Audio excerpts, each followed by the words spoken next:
Saudações empreendedores, tudo bem? Eu sou Fábio Fernandes, do canal Contando Empresas, e essa é a prática no mundo dos negócios. Hoje a gente vai falar, hoje é segunda-feira, 23/3, são 9h30. Eu fiquei até tarde ontem fazendo um manual para os clientes. Então a gente vai falar hoje sobre a questão da medida provisória 927, que chegou para mim por volta de meia-noite, chegou o meu conhecimento, meia-noite e meia, e aí eu já estava quase com o meu manual pronto, eu tive que começar a refazê-lo e entender, né, essa nova medida. Então, assim, a ideia desse vídeo é dar um 360 graus, né, sobre as questões de funcionário, questão de impostos, questão da quarentena, quem pode e quem não pode funcionar, tá? E a questão também dos pagamentos de fornecedores, onde eu vou poder conseguir recurso, né, para estar pagando, né, os meus compromissos. Vamos então falar sobre funcionário, tá? Nós temos algumas possibilidades, né? Uma das possibilidades é a flexibilização da jornada de trabalho. O que seria isso? Você pode diminuir a quantidade de horas que o funcionário faz, tá? De acordo com algumas condições, hoje você pode diminuir até 25% da carga horária, com 25% de redução no salário. Quando se fala assim, mas o meu funcionário vai receber mais, a Constituição não permite. Não. O que acontece? Você vai estar pagando a mesma quantidade de horas para ele, né? O mesmo valor em horas. Então, se ele ganha R$ 20 por hora, ele vai continuar ganhando os R$ 20 por hora, porém vai fazer menos horas no mês, tá? Você pode manter as horas e ter funcionário que começa às 6 da manhã e sai mais cedo, outros que começam mais tarde e saem mais cedo. Você pode fazer uma grade, né? uma escala para isso. Isso é uma opção também para as empresas que vão poder trabalhar em delivery. Então elas não vão parar, mas elas não podem ter muita quantidade, muita aglomeração dentro da empresa. A empresa às vezes é um espaço reservado e aí ela tem que fazer esse escalonamento. A gente pode até funcionários trabalhando dia sim, dia não, tá? Vai gerar uma diferença de carga horária, vai faltar muitas horas, mas isso aí pode ser compensado depois em banco de horas, tá? Ou em redução de salário, como eu falei. Então essa seria a flexibilização da questão dos colaboradores, né? Tem uma opção que seria os funcionários ficarem em casa e esse saldo ficar em banco de horas, tá? Então, for 1 mês, 2 meses, esse saldo vai ficar lá, tá? Antigamente a gente tinha alguns prazos, eu tinha que compensar esse tempo em até 6 meses, se fosse um contrato individual, se fosse feito junto ao sindicato, 1 ano, tá? Mas agora, com a MP 927, eu vou poder compensar esse saldo em até 18 meses a partir do levantamento do estado de calamidade. Então vamos entender assim, se durar durante 2 ou 3 meses essa situação, findado a calamidade, então 18 meses para frente eu vou conseguir estar compensando esses dias, tá? Então essa é uma opção, né? O banco de horas. O teletrabalho ou home office naturalmente são atividades de tecnologia que usam computador, né? Que conseguem trabalhar. É claro também que a gente pode fazer algumas adaptações. De repente o funcionário tem um equipamento em casa e vai fazer um acabamento de uma peça. A gente consegue ter algumas adaptações para outras áreas que não apenas as atividades que usam informática, computador, internet, essas coisas. Então, assim, só para ter um exemplo, o meu escritório hoje não abriu, tá? Eu tenho uma parte do meu quadro que está de férias, que eu achei melhor. Antes até da 927 eu já tinha dado as férias.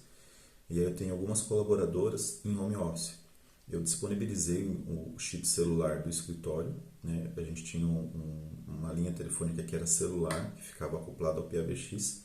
Elas estão com chip e elas estão fazendo atendimento por esse meio, tá? Estão acessando remotamente as informações no escritório, todos os computadores lá estão ligados e aí a gente consegue trabalhar de forma remota.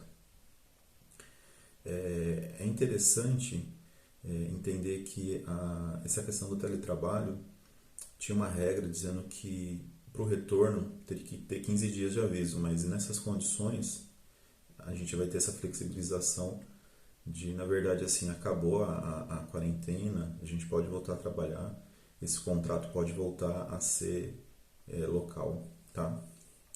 Férias individuais é uma opção também.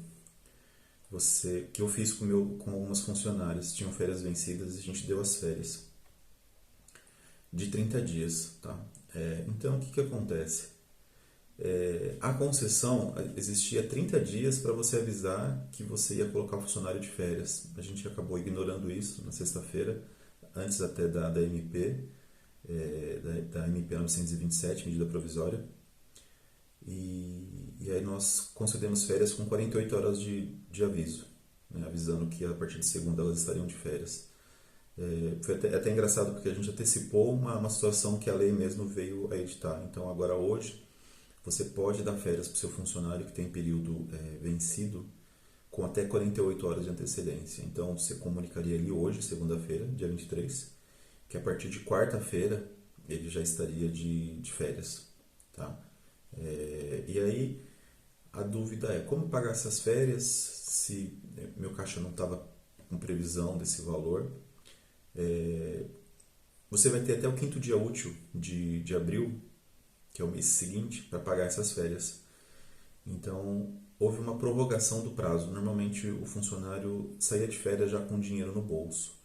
Então agora você vai poder dar as férias durante esse estado de calamidade e pagar até o 5º dia útil do próximo mês, tá? E aí você me pergunta também, não, mas tem um terço de férias, como é que eu faço com um terço de férias? A MP 927, ela permite que se um terço de férias seja pago junto com o 13º no final desse ano, tá? Então deu um alívio também para as empresas que de repente achariam que teriam que pagar esse um terço de férias, tá? Então essa é uma opção. Férias coletivas é quando a empresa toda para sua atividade, não tem como prosseguir nem em home office, nem em delivery, não tem como você trabalhar. Então você pode dar férias coletivas e aí agora as férias coletivas eram um instituto bem complicado. Tinha que comunicar sindicato, comunicar Ministério do Trabalho, tinha prazo para fazer isso, 15 dias se não me engano. E aí agora com a MP 927, em 48 horas você pode comunicar aos seus funcionários que vai entrar em férias coletivas, suspender as atividades da empresa, né, e deixar os funcionários em casa como férias coletiva, tá? A gente entende que férias coletiva é para todo mundo, tá? Então, se ficar alguém na empresa, se ficar algum setor, não é férias coletiva, tá? Então a gente tem que entender, tentar fazer o mais certo possível dentro dessa situação de caos, tá? Ou fazer errado sabendo que está errado. Só para mim, uma pincelada sobre férias. A gente sabe que a legislação trabalhista ela é muito rígida, ela tem instrumentos que não são maleáveis, flexíveis. Eu entendo que vai haver uma flexibilidade desses instrumentos, porque a situação que a gente está vivendo é muito diferente e nunca foi prevista, e a gente não sabe, na verdade, o que a gente vai passar. Então, assim, sobre férias individuais, o funcionário pode, né, o funcionário e algumas correntes da justiça podem dizer assim, não, mas férias não é para o funcionário ficar em quarentena, né? Férias é para ele descansar. Só que assim, você dar férias para o seu funcionário é uma forma de tentar manter o emprego dele. Porque se a sua empresa não vai funcionar e você futuramente não vai ter como pagá-lo, então as férias prorrogam essa situação por um tempo. E para você não dispensá-lo de fato agora, tá? Então, eu acredito que isso pode ser desconsiderado lá na frente pela Justiça do Trabalho, né? Tipo assim, não, tudo bem, você deu as férias, não poderia, mas você deu em razão das consequências do coronavírus e está tudo legal, né? Não era para estar, mas está tudo legal em razão dessa atenuante. É possível reduzir a jornada de trabalho, né? A gente vê que tem o artigo 503 que fala sobre força maior. Na verdade, o coronavírus é uma força, vamos dizer assim, da natureza. É um vírus que veio para o Brasil por contaminação com outros países e ele não tinha como ser previsto, né? Atividade empresarial, ela envolve risco. O risco é do empregador. Porém, esse risco não foi calculado. As empresas não têm como segurar, né, essa situação sozinha. Então, a gente pode reduzir em 25% as horas a serem praticadas pelo colaborador e reduzir também em 25% o salário. Tá? Então, esse seria uma possibilidade também. Tá?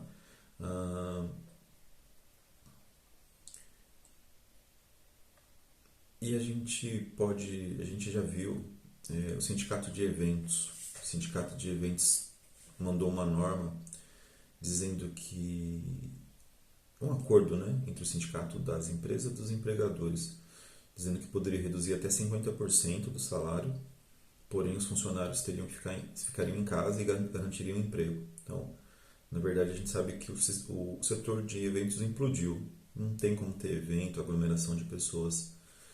E aí você vê que eu acredito que os sindicatos vão editar normas de acordo com a gravidade do setor, né? O mínimo é 25%, pode chegar a 50% ou mais se os sindicatos autorizarem e entrarem em acordo. Tá? Hoje a gente não recomenda fazer qualquer redução maior que 25% sem autorização do sindicato. Né? A gente tem a licença remunerada, ela é ruim para a empresa, porque o funcionário vai ficar em casa, não vai trabalhar, vai receber, e aí o que acontece? Se ele ficar mais de 30 dias afastado, ele perde zero período aquisitivo dele. Então vamos entender assim, se o funcionário tem uma férias vencida e já está com 10 meses, está quase 2 meses para vencer a segunda, se ele ficar 30 dias, ele vai perder esses 10 meses, mas ele ainda continua tendo direito àquelas férias que já foram vencidas, entendeu? E da mesma forma, se ele tiver férias vencidas, direito a um período de descanso, e de repente passou só 3 meses, então ele tem mais 3 dozeavos de férias, e ele ficar 30 dias, ele vai perder os 3, né? Zero o período aquisitivo dele. Então esses 3 meses que ele começou um segundo período aquisitivo, isso aí zera. Não é interessante para a empresa. Eu não vejo isso como uma opção. Tá? A não ser que a empresa tenha muito caixa e consiga arcar com esse momento. Tem a questão de força maior, como eu te falei, e aí a gente fala num assunto triste que seria o encerramento das atividades da empresa. Tá? Não é o que a gente espera, não é o que a gente quer, mas assim, algumas atividades pode ser que já estejam economicamente inviáveis. Então, a empresa já vinha sem recursos, sem cliente, com prejuízo, e aí chega esse momento que o gestor fala assim, poxa, eu não estava aguentando num ambiente até que favorável, agora com o ambiente de coronavírus eu vou ter que encerrar as atividades. E aí nós temos algumas reduções nas questões das verbas trabalhistas, que elas podem ser reduzidas até 50% do valor que deveriam ser pagas. Tá? A gente tem que tomar muito cuidado, porque às vezes a pessoa fala assim, então eu vou fechar, eu não aguento mais, eu não consigo tocar, e aí isso tem que ser documentado. A gente não sabe como a Justiça do Trabalho vai reagir lá na frente, e eu espero que seja a última alternativa de vocês. Tá? E lembrando que isso tem que ser muito bem pensado, porque se a empresa tiver alguma chance de retomar, e isso foi identificado pelo judiciário, essa redução de 50% pode ser desconsiderada e aí o funcionário faria jus aos outros 50% que você não pagou. Tá? Então a gente tem que agir com muita cautela nesse sentido. Tá? MP 927 traz uma situação, na verdade ela faz uma adaptação de uma coisa que já existia, que eu acho que vai ser o ponto polêmico desse vídeo, sobre o direcionamento do trabalhador para a qualificação. Diz assim a MP: o contrato poderá ser suspenso pelo prazo de 4 meses para a participação do empregado em um curso ou programa de qualificação profissional não presencial oferecido pelo empregador, diretamente ou por meio de entidades responsáveis pela qualificação, duração equivalente à suspensão contratual. Esse instituto já havia quando o funcionário ia fazer um curso fora, uma qualificação, então existia essa possibilidade. O que o governo fez? Ele adaptou isso ao momento da crise. A gente tem que entender que a nossa legislação ela é muito engessada, é difícil você criar institutos novos. E aí, o que ele fez? Ele reaproveita esse instituto para o momento da crise. Tá? Ele pega essa situação que já existia para tentar ajudar as empresas. Aí ele diz assim: a suspensão poderá ser acordada de forma individual ou com o grupo de funcionários sem dependências dos sindicatos e deverá ser anotada na carteira de trabalho. Tá? Então a gente pode fazer isso direto com os funcionários. E aí vem a parte que eu acho que pode ser polêmica. O empregado poderá conceder ao empregado, quando esse texto meu está realmente com o artigo da lei, eu só transcrevi. Tá? Então o empregado poderá conceder ao empregado, quer dizer, poderá, não deverá. Então não é uma obrigação, é uma liberalidade. Eu posso ou não conceder ajuda compensatória mensal sem natureza salarial durante o período de suspensão, a qual deverá ser paga mediante participação do curso. Nós estamos praticamente aí 11, 12 horas de quando saiu esse MP. Na minha interpretação, os funcionários, para fazerem jus a essa ajuda compensatória, eles têm que participar do curso. Então, as empresas que vão fornecer esses cursos devem ter algum tipo de lista de presença, alguma coisa assim. E aí você entende o seguinte: a empresa cria ou compra um curso, ou não sei, de repente um curso que já existe aí, que é de repente gratuito, a gente não entendeu isso ainda, mas a empresa tem que dizer o seguinte: seu contrato está sendo suspenso, nesse período você não tem direito a salário, 13º e férias, né? Para de correr tudo. Suspensão. O ato de suspender você tinha um contrato que vinha até aqui e aí ele fica suspenso até aqui, quando voltar a crise. Então, nesse intervalo, ele não gera nenhum tipo de obrigação para o empregador. Tá? Então, esse é o instrumento da suspensão. Nesse intervalo, é como se o funcionário não fosse seu funcionário. Tá? Falando em futebol, é o intervalo do jogo do futebol. Tá? Ou de qualquer outro jogo. Não está valendo a partida. Tá? Então, assim, você poderá ajudar o seu funcionário de alguma forma. Tá? Não tem valor definido, você que vai definir. E se você achar que você não pode pagar, você não vai pagar. Tá? Porém, você tem que fornecer esse curso. Caso a empresa não forneça esse curso, essa suspensão pode ser desconsiderada. Tá? Então, é importante que a empresa forneça esse curso e a gente consiga ter esse instituto da suspensão de forma completa. Então, assim, é muito importante entender isso.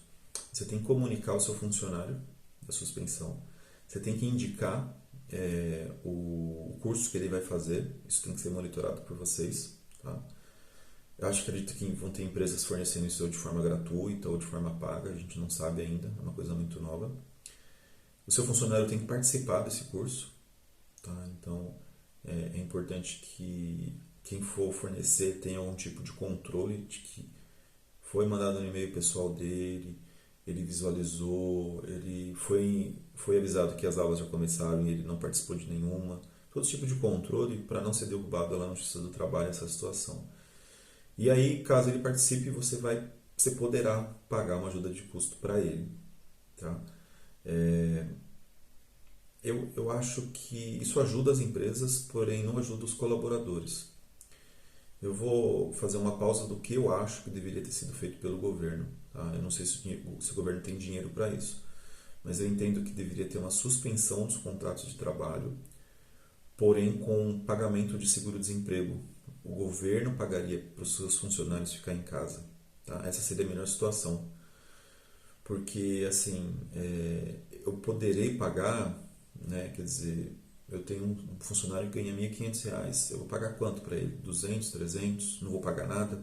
Ficou muito aberto. Tenho preocupação sobre essa cláusula, se ela vai persistir, se ela não vai ser debatida. Então, assim, hoje é 23 de março de 2020, são quase 10 horas da manhã, então a gente sabe que o que eu estou falando agora pode não estar valendo mais ou pode ser substituído aí por uma nova regra, tá? Eu acho que na parte trabalhista é isso, tá? A gente teve algumas opções aí que eu discorri e a ideia é tentar passar por esse momento, tentar manter os empregos. Eu só não falei de dispensa, né? As dispensas ainda estão liberadas. Você faria a dispensa e seria o aviso trabalhado no caso, né? Só que o seu funcionário não vai trabalhar por conta do corona. Então você teria aí 30 dias mais 10, você teria 40 dias para pagar a rescisão dele, tá? Se nos 40 dias você não conseguir pagar a rescisão dele, por questão de falta de dinheiro mesmo, você vai ser penalizado por uma multa de um salário, por não cumprir esse prazo, tá? E aí a gente não sabe se a legislação vai isentar essa multa no futuro por conta do corona, mas é bom a gente saber. Estou mandando meu funcionário hoje embora porque eu não tenho como continuar com ele, não vejo perspectiva no meu segmento. Então, 30 dias de aviso trabalhado é o que eu recomendo, porém ele não vai trabalhar por conta do corona, tá? Não é porque você não deixa ele trabalhar, porque ele não vai poder. Encerrado o aviso prévio 10 dias depois, ele teria que receber. Então, de hoje que você mandou ele embora, 40 dias para frente ele teria que receber. Chega nos 40 dias, você não tem verba para pagá-lo, você vai incidir com multa de um salário. Tá? Mais um salário. A rescisão dele mais um salário.